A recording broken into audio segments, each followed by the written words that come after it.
Welcome to Saraswati Master D classes and we are learning English and we have completed present and past tense and at present we are completing future tense and in future tense we have completed future simple and future continuous and today I am teaching you future perfect tense।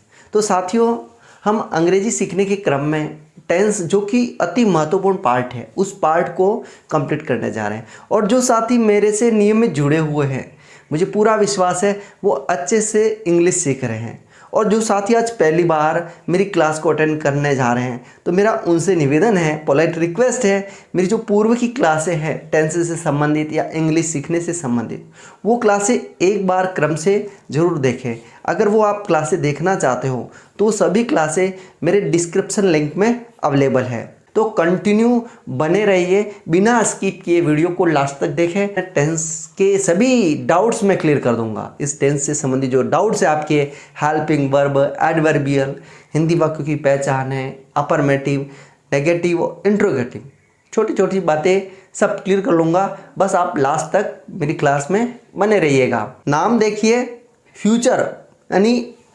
भविष्यकाल, perfect, complete यानी भविष्य में दिए गए समय में complete यानी पूरे कर लिए गए कार्य को इस टेंस में दिखाया जाता है।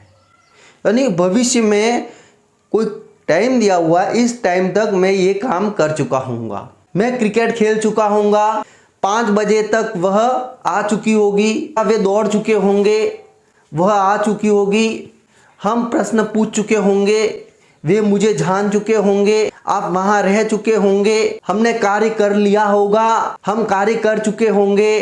तो इस टाइप के जो सेंटेंस है वो फ्यूचर परफेक्ट टेंस से संबंधित है।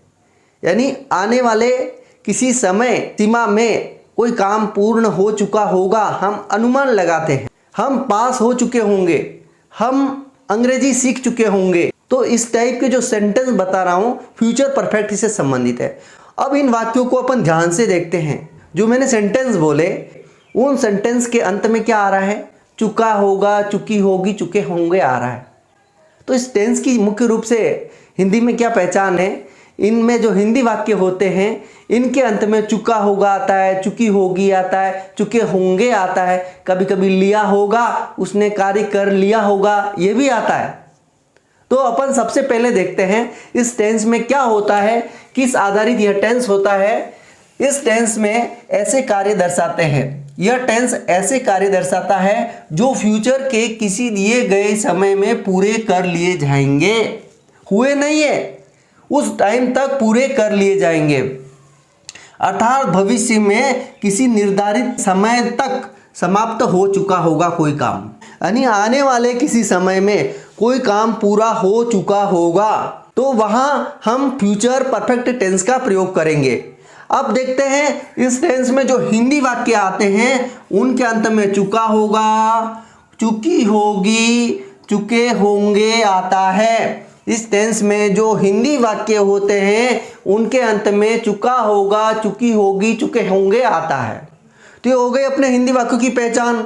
अब अपन देखते हैं इंग्लिश में इसकी क्या पहचान है। इंग्लिश में वे कौन से एडवर्बियल है जिससे हम पता लगा पाते हैं कि यहाँ फ्यूचर परफेक्ट टेंस है, और वहाँ उसके अकॉर्डिंग हम हेल्पिंग वर्ब और मेन वर्ब का यूज करेंगे।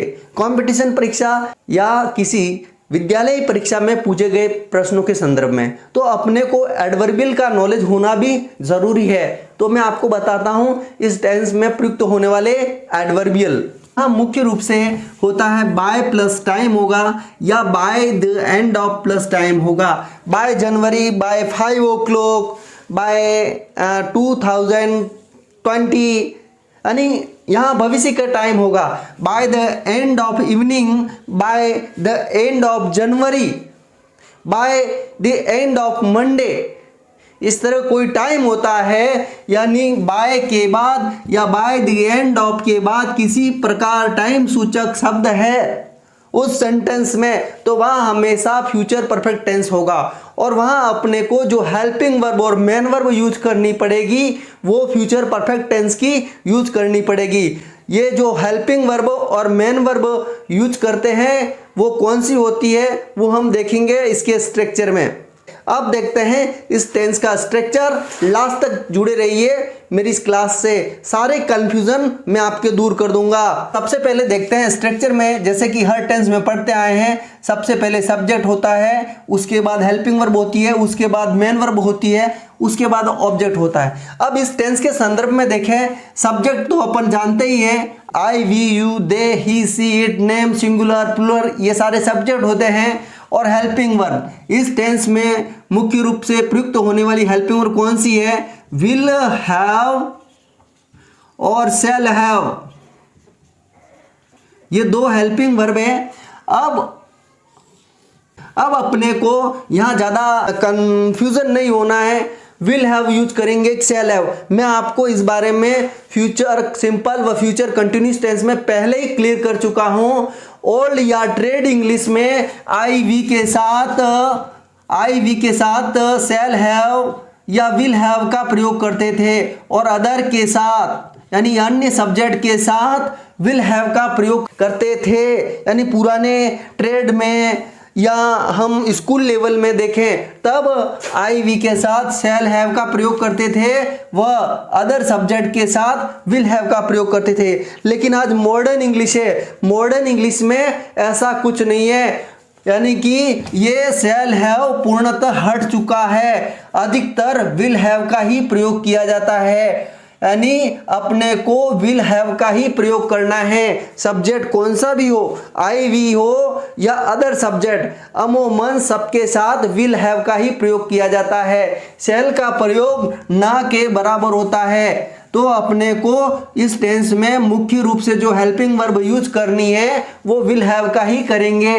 अब यहाँ पर मेन वर्ब, इस टेंस में जो मेन वर्ब की फॉर्म आती है वो थर्ड फॉर्म प्रयुक्त होती है। इस तरह की वर्बें हैं जो आपको आपकी बुक्स या किसी भी पासबुक में ढेरोबंदी वर्ब्स मिल जाएगी। तो अपन इस टेंस में जो मेन वर्ब का प्रयोग करते हैं वो मेन वर्ब की थर्ड फॉर्म प्रयुक्त करते हैं। यानी जो ये थर्ड फॉर्म है ये आती है, ये फर्स्ट फॉर्म, ये सेकंड फॉर्म और थर्ड फॉर्म। तो इस टेंस में जो प्रयुक्त होने वाली फॉर्म है हमेशा थर्ड फॉर्म का ही प्रयोग करेंगे। और मैं आपको यहाँ एक बात और कहना चाहूँगा, जब मैं आप क्लास में पढ़ाता हूँ तो बच्चे कहते हैं कि एक वचन के साथ हैज आएगा, हैव आएगा। यहाँ अपने को बिल्कुल भी कंफ्यूजन में नहीं रहना है कि एक वचन के साथ हैज आएगा, चाहे सब्जेक्ट एक वचन है या सब्जेक्ट बहुवचन है, सबके साथ विल हैव आएगा। आपको यहाँ बिल्कुल भी कंफ्यूजन में नहीं रहना है, हैज का प्रयोग नहीं करना है, हमेशा हर परिस्थिति में हैव ही आएगा, चाहे सब्जेक्ट एक वचन है या चाहे सब्जेक्ट बहुवचन है। सब्जेक्ट कोई सा भी हो हमेशा हैव आएगा और विल तो लगाना ही है। तो सभी प्रकार के सब्जेक्ट के साथ विल हैव हेल्पिंग वर्ब प्रयुक्त होगी। अब अपन देखते हैं अफर्मेटिव सेंटेंस की प्रैक्टिस। अब यहाँ पर कुछ अफर्मेटिव सेंटेंस हैं जिनको अपन इजीली इंग्लिश में कन्वर्ट करना सीख रहे हैं। तो सीखिए मेरे से इंग्लिश में कन्वर्ट कैसे करते हैं। तो अपन देखते हैं अपना पहला सेंटेंस, भारत मैच जीत चुका होगा, यानी दिए गए या आने वाले समय में ये जीत चुका होगा। तो वहाँ पर फ्यूचर परफेक्ट टेंस प्रयुक्त हो रहा है। अपन इससे भी पता लगा सकते हैं, चुका होगा, चुके होंगे, यानी लास्ट में क्या आ रहा है, इनसे भी अपने को पता चलता है कि यहाँ फ्यूचर परफेक्ट टेंस है। भारत मैच जीत चुका होगा तो इंडिया या भारत भी लिख सकते हैं, INDIA इंडिया। अब अपने को हेल्पिंग वर्ब लगानी है। मैं आपको पहले ही बता चुका हूं इस टेंस में जो हेल्पिंग वर्ब आएगी विल हैव आएगी, तो ये मैंने हेल्पिंग वर्ब लिख दी। अब अपने को लिखनी है मेन वर्ब की थर्ड फॉर्म, तो जीतने की थर्ड फॉर्म आएगी विन, वॉन, तो ये थर्ड फॉर्म लिख दी। और मैच MATCH, भारत मैच जीत चुका होगा। ये बहुत ही इजीली अपने सेंटेंस बनाया है। आप जयपुर पहुंच चुके होंगे, यह भी फ्यूचर परफेक्ट टेंस का वाक्य है। तो यहाँ पर जो सब्जेक्ट आता है यू सब्जेक्ट है। हेल्पिंग वर्ब अपने को विल हैव यूज करनी है। और पहुंचना, पहुंचने को रिच बोलते हैं, REACH, रिच मतलब पहुंचना। यहाँ पर अपने को थर्ड फॉर्म प्रयुक्त करनी है, रिच टू जयपुर, JIPUR। तो यहाँ पर टू प्रीपोजिशन है जो कि अपने को जयपुर से कनेक्ट कर रहा है, तो उस संदर्भ में ये टू प्रीपोजिशन आया है। अब अपन देखते हैं वे क्रिकेट खेल चुके होंगे, यहाँ सब्जेक्ट है दे, और यहाँ जो हेल्पिंग वर्ब आएगी वो आएगी विल हैव, और अपने को खेलने को क्या कहते हैं, प्ले। प्ले की थर्ड फॉर्म हो जाएगी प्लेड, और क्रिकेट को क्रिकेट ही बोलेंगे इंग्लिश में। तो इस तरह अपन बहुत ही इजी तरीके से ये इंग्लिश बनाना सीख रहे हैं। आप नहा चुके होंगे, यहाँ जो सब्जेक्ट है you will have helping verb हो जाएगी। अब नहाने को बात बोलते हैं और बात की थर्ड फॉर्म बातड हो जाएगी। अपने को मुख्य रूप से हेल्पिंग वर्ब और जो मेन वर्ब की थर्ड फॉर्म प्रयुक्त कर रहे हैं उसका ध्यान रखना है। वह मुझे पुस्तक दे चुकी होगी, तो सी सब्जेक्ट हो गया और विल हैव अपने हेल्पिंग वर्ब हो जाएगी। और अपने यहाँ पर मेन वर्ब है गिव, और गिव का अर्थ होता है देना, और गिव की थर्ड फॉर्म हो जाएगी गिवन मी बुक। यहाँ पर सबसे पहले सब्जेक्ट आ गया, यहाँ पर हेल्पिंग वर्ब आ गई, ये मेन वर्ब की थर्ड फॉर्म आ गई, और बाद में ये ऑब्जेक्ट आ गए। हम 5 बजे तक काम पूरा कर चुके होंगे। अब यहाँ पर समय भी दिया हुआ है, इंग्लिश में यहाँ पर अपने को एडवर्बियल का उपयोग करना है, तो इसको अपन लास्ट में लिखेंगे। हम कार्य पूरा कर चुके होंगे, तो यहाँ पर जो सब्जेक्ट आएगा वी विल हैव, ये अपनी हेल्पिंग वर्ब आ गई, और पूरा करने को कंप्लीट, COMPLETED, कंप्लीटेड यानी थर्ड फॉर्म आ गई। We will have completed work. अब 5 बजे तक by plus time, by 5 o'clock, CLOCK। तो इस तरह अपन ने बहुत ही इजी तरीके से ये अपन ने सेंटेंस बनाए हैं। तो अपने को रूल का फॉलो करते हुए अपने को इस तरह से सेंटेंस बनाने हैं। अगर अपन रूल नियम जानते हैं, कौन सी हेल्पिंग वर्ब प्रयुक्त करनी है या कौन सी मेन वर्ब प्रयुक्त करनी है, तो अपन बहुत सरल तरीके से हिंदी से इंग्लिश बनाना अपन सीख जाएंगे। तो अब इसी तरह देखते हैं कुछ नेगेटिव सेंटेंस। नेगेटिव सेंटेंस में क्या चेंज होता है? नेगेटिव यानी नकारात्मक, जिसमें नहीं आता है। नेगेटिव में क्या होता है? सब्जेक्ट में कोई चेंज नहीं होता है, जो चेंज होता है वो हेल्पिंग वर्ब में होता है। जिस प्रकार पहले विल हैव और शेल हैव आती थी, यहाँ हो जाएगी विल नॉट हैव और शेल नॉट हैव। तो जो हेल्पिंग वर्ब प्रयुक्त होती है विल नॉट हैव और शेल नॉट हैव, अपने को विल नॉट हैव का ही प्रयोग करना है। शेल नॉट हैव का प्रयोग यानी ट्रेडिशनल या ओल्ड इंग्लिश में करते थे। आज अपन मॉडर्न इंग्लिश सीख रहे हैं, तो मॉडर्न में विल का ही प्रयोग होगा। तो जो अपने को सबसे बड़ी ध्यान रखने वाली बात है, जो नॉट लगेगा वो विल और हैव के बीच में लगेगा, न कि विल हैव के बाद आएगा। बहुत सारे बच्चे यहाँ गलती कर देते हैं, या बहुत सारे बच्चों के ये प्रश्न रहते हैं कि अपने को जो नॉट लगाना है वो कहाँ लगाना है। बाकी के टेंस में देखते हैं कि हेल्पिंग वर्ब के बाद नॉट लगता है, लेकिन अपने को यहाँ यही ध्यान रखना है कि जो नॉट लगता है विल हैव के बीच में नॉट लगाना है, न कि विल हैव के बाद नॉट लगाना है। अब यहाँ पर जो मेन वर्ब की फॉर्म प्रयुक्त होती है वो हमेशा नेगेटिव में भी थर्ड फॉर्म प्रयुक्त होती है। अब अपन इन्हीं वाक्यों की नेगेटिव बनाते हैं, अर्थात नहीं वाले बनाकर इनका ही अपन इंग्लिश ट्रांसलेट करते हैं। भारत मैच नहीं जीत चुका होगा, नकारात्मक हो गया, नेगेटिव हो गया। अब अपने को यहाँ पर जो नॉट यूज करना है, सब्जेक्ट वही का वही आएगा, विल नॉट हैव। अब ये अपना सेंटेंस हो गया कंप्लीट। ये छोटा सा चेंज है, जो नॉट लगेगा विल और हैव के बीच में लगेगा। मैं ये चीज आपको बार बार बता रहा हूं, जो नॉट लगता है विल और हैव के बीच में लग रहा है, इस बात का विशेष तौर से आपको ध्यान रखना है। और अब अपन देखते हैं अगला सेंटेंस, आप जयपुर नहीं पहुंच चुके होंगे। अब यहां पर वही you will not have reached to Jaipur, ये आ गई अपनी हेल्पिंग वर्ब नॉट के साथ में, और ये आ गई मेन वर्ब की थर्ड फॉर्म। वे क्रिकेट नहीं खेल चुके होंगे, तो दे विल नॉट हैव, ये अपनी हेल्पिंग वर्ब आ गई, ये प्लेड MV3 आ गई।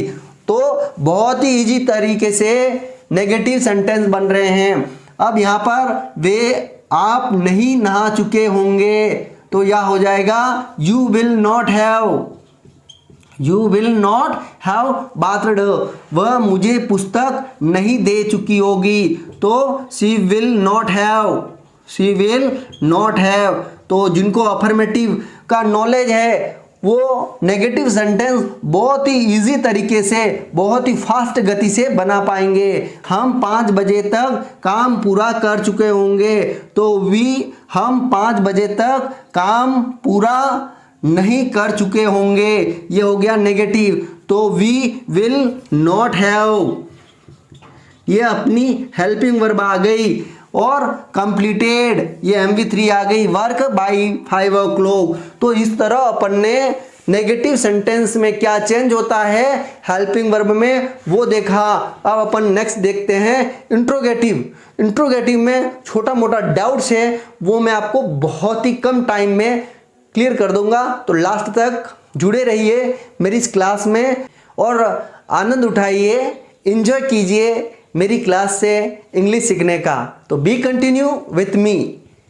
अब मैं यहाँ पर इंट्रोगेटिव सेंटेंस के बारे में बताना चाहूँगा। इंट्रोगेटिव सेंटेंस में क्या स्ट्रक्चर में चेंज आता है, नॉर्मली थोड़ा बहुत चेंज आता है, वो आपको ध्यान में रखना है। इंट्रोगेटिव सेंटेंस में जैसा कि हम सभी टेंस में पढ़ते हैं, जो कि हेल्पिंग वर्ब सब्जेक्ट से पहले आ जाती है, तो यहाँ पर भी जो हेल्पिंग वर्ब आती है विल, वो सब्जेक्ट से पहले आएगी। बस अपने को यहाँ ध्यान रखने वाली बात है, जो विल हैव साथ में आते थे, तो जो हैव यूज करते हैं वो सब्जेक्ट के बाद होगा।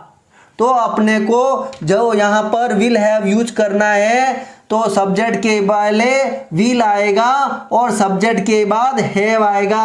यहाँ पर जो हेल्पिंग वर्ब है जो 2 पार्ट में विभक्त हो जाती है, तो सब्जेक्ट के पहले विल आएगा और सब्जेक्ट के बाद में हैव आएगा। सब्जेक्ट एक वचन हो चाहे सब्जेक्ट बहुवचन है, सबके साथ हैव ही आएगा। और न ही अपने को प्रश्न शैल से बनाने हैं, जो प्रश्न शैल से बनते हैं वो अनुमति का भाव दर्शाते हैं, अर्थात जो प्रश्न शैल से बनते हैं उनका अंत घा गे गी से नहीं होता है। शैल I play, shell I dance, क्या मैं डांस करूं, क्या मैं खेलूं।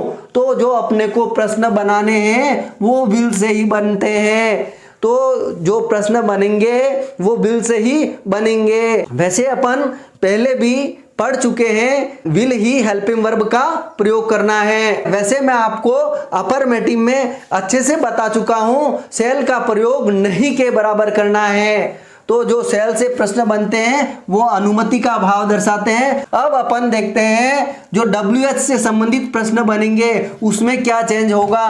तो जो WH शब्द होगा वो सबसे पहले बैठ जाता है WH वाले क्वेश्चन में। क्वेश्चन 2 तरह के होते हैं, एक तो हेल्पिंग वर्ब वाले होते हैं, एक WH वाले होते हैं। हर टेंस में आपको मैं बता रहा हूं कि हेल्पिंग वर्ब वाले क्वेश्चन कौन से होते हैं और WH वाले कौन से होते हैं। जिनका उत्तर यस या नो में निकलता है वो हेल्पिंग वर्ब वाले होते हैं, और जिनका पूरा अलग उत्तर निकलता है वो WH वाले क्वेश्चन होते हैं। तो जो हेल्पिंग वर्ब वाले क्वेश्चन होते हैं वो हेल्पिंग वर्ब से शुरू होंगे, और जो WH वाले हैं वो WH से शुरू होते हैं। WH आता है, फिर हेल्पिंग वर्ब आएगी, फिर सब्जेक्ट, फिर हैव आएगा, फिर मेन वर्ब की थर्ड फॉर्म ही प्रयुक्त होगी। यानी इसके इंट्रोगेटिव सेंटेंस में भी MV3 यानी यानी मेन वर्ब थर्ड ही प्रयुक्त होती है। अपने को ज़्यादा ध्यान नहीं रखना है, जैसा कि अपन अफर्मेटिव नेगेटिव में करते आए हैं उसी तरह यहाँ पर भी MV3 का प्रयोग करते हैं। तो अब अपन देखते हैं दोनों टाइप के सेंटेंस, हेल्पिंग वर्ब वाले और WH वाले। क्या हम पुस्तक पढ़ चुके होंगे? इसका उत्तर यस या नो में निकलेगा।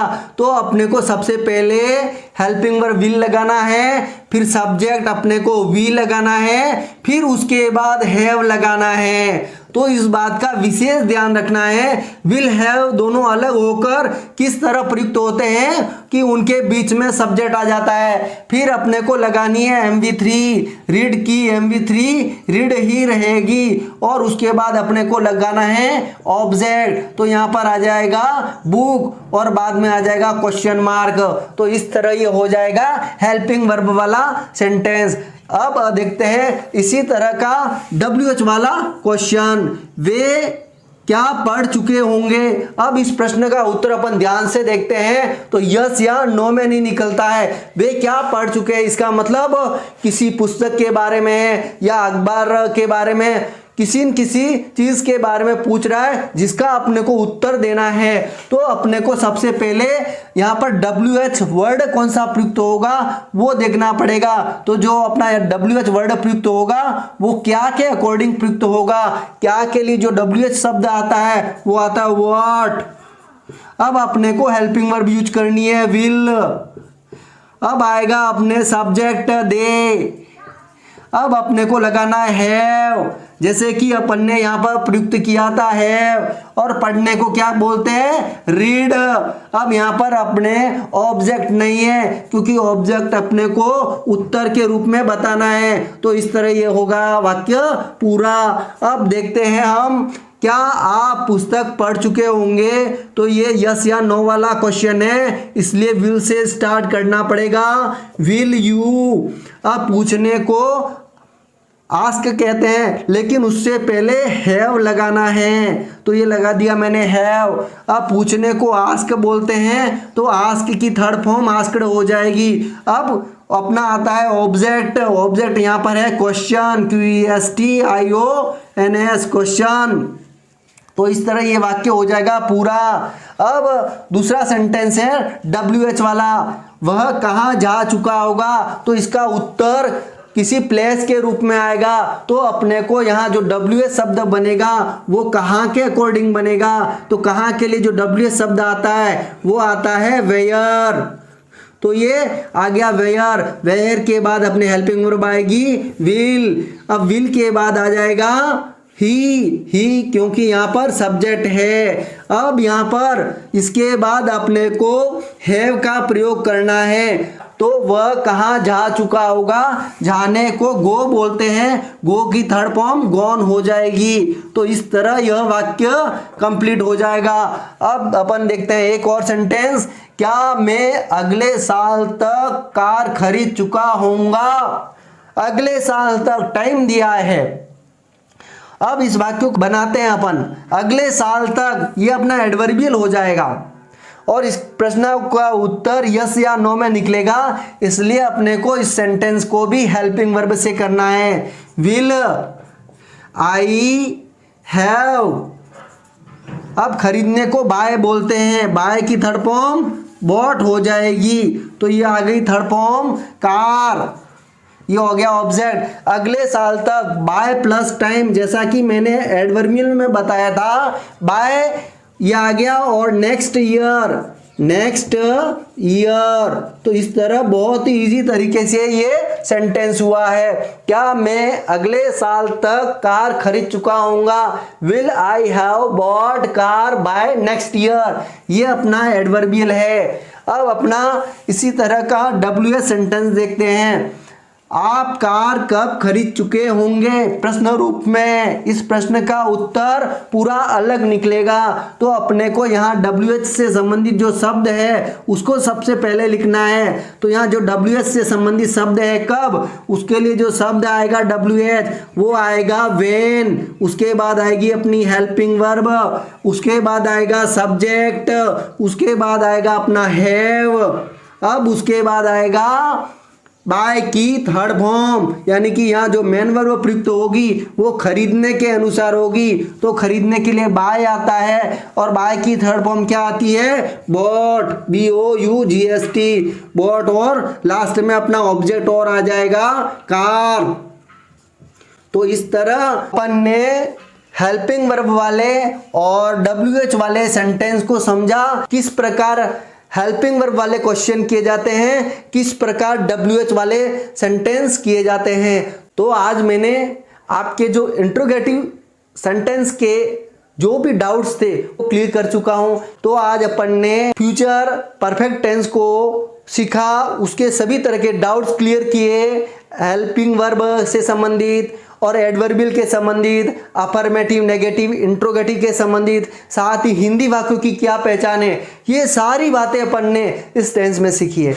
अब अपन टेंस सीखने के अंतिम पड़ाव में हैं, तो अपन की जो लास्ट क्लास होगी वो फ्यूचर परफेक्ट कंटिन्यूस टेंस से संबंधित होगी। तो इस प्रकार अपन नेक्स्ट क्लास में अपने टेंस का पार्ट पूरा कर लेंगे। तो कंटिन्यू जुड़े रहिए और एंजॉय से मेरे साथ इंग्लिश सीखिए। साथ ही आपने अगर मेरे चैनल को सब्सक्राइब नहीं किया है, सब्सक्राइब जरूर कर लेना और मेरे चैनल को शेयर जरूर करना, क्योंकि मैं आपके एक शेयर से उस बच्चे को बेनिफिट होगा जो इंग्लिश सीखना चाहता है, चाहे उसका बैकग्राउंड कोई भी हो, हिंदी मीडियम है या इंग्लिश मीडियम। मैं आपको चैलेंज के साथ कहता हूँ कि मैं हर तरह के व्यक्ति को इंग्लिश सिखा दूंगा। तो जुड़े रहिए मेरे चैनल से, और साथ ही मेरी इस क्लास को, मेरी ये क्लास आपको अच्छी लगी है तो लाइक बटन ज़रूर दबाइए।